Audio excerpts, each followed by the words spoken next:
Hey everybody, welcome to Flipbook Gaming Channel. My name's Flip and today we'll be diving into the terrifying world of Five Nights at Freddy's Into the Pit, the latest game from the franchise Five Nights at Freddy's, created by Scottgames. Join me as we look into the brief history, the gameplay mechanics, tips and tricks, and most important thing, is it really worth your time and money? I would like to give a special thank you to Keymailer and the development team for allowing me to do this video. So hit that subscribe button, hit the like button, and don't forget to turn on the notifications when I release content like this in the future, along with shorts and also when I go live. But other than that, let's get going, people.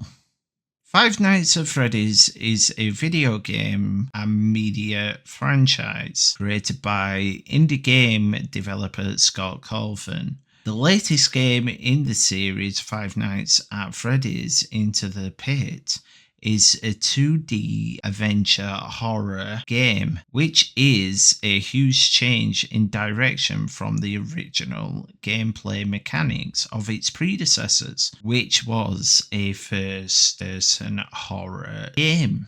The original franchise contains of 10 main video games. This I will not go into detail, as the history base of the game story would be a long video, and this video is mainly a review on its current game in the series. The series in general has a mixed critical audience, but thanks to its cult fans that it has picked up among the years, it has grown more into a franchise with several spin-off games, novels and film adaptations, both fan-made and Hollywood-made.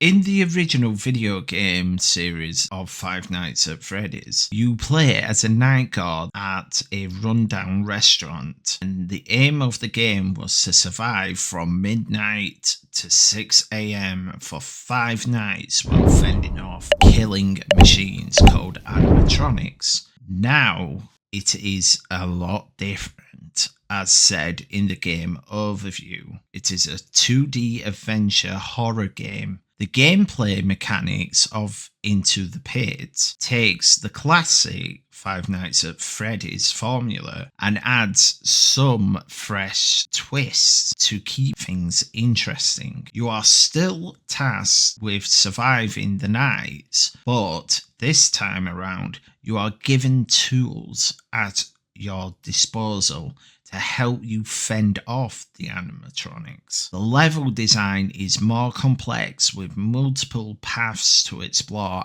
and secrets to uncover along the way.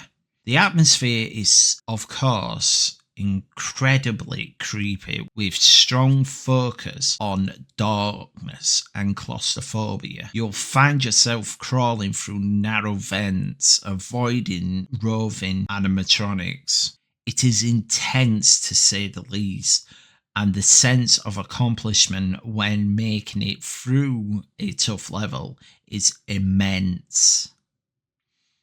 The storytelling, as always, is top notch. The game's narrative is full of twists and turns, keeping you guessing until the very end. I haven't finished the game myself, so depending what bit you are on, I will not spoil it the entire game. But from what I have heard, the game's climax is both surprising and terrifying. The only tips I can give you is, as I don't want to spoil the game from what I have played so far, is all your missions will go to the top right hand corner of the screen. If you need hints or help, look in your past dialogue page on the inventory menu. Try using your 3D environment headset mode on your headset. I have currently got a SteelSeries headset and I use the SteelSeries hub. This allows me to enable a 3D environment headset mode on where I can hear where specific sounds come from. So, for example, if the animatronic is on my left side, it will portray more from my left ear than my right. And the last but not least, I recommend for my final tip to use a controller. This feels a lot better with a controller than it does a keyboard and mouse. I use currently an Xbox controller as my last console was an Xbox. I have a more of a understanding feel of an Xbox controller than a PlayStation controller. One of the things that sets Into the Pit apart from its predecessors is the sense of unease that spreads through every night. You're constantly on the edge with your heart elevating, waiting for the next jump scare or creepy encounter. I found myself jumping out of my seat more times than I could count, and this I am not ashamed to say so. All in all, is Five Nights at Freddy's Into the Pit truly a flipping good game? In a word, yes. This game is a masterclass in building tension and creating a sense of unease in its players. It's a must play for all horror fans, even if you're not a Five Nights at Freddy's cult follower. It is worth giving it a shot just to see how far the developers can push the boundaries of fear.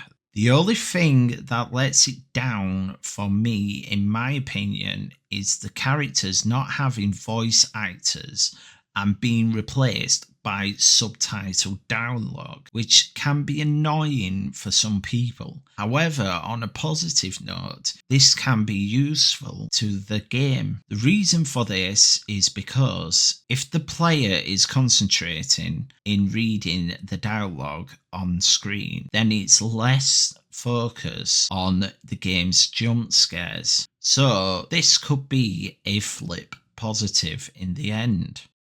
What do you guys think about Five Nights at Freddy's Into the Pit? Have you played it?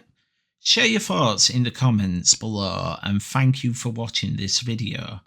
If you're new here, consider subscribing for more gaming content and also reviews. And I'll catch you in the next video or live stream.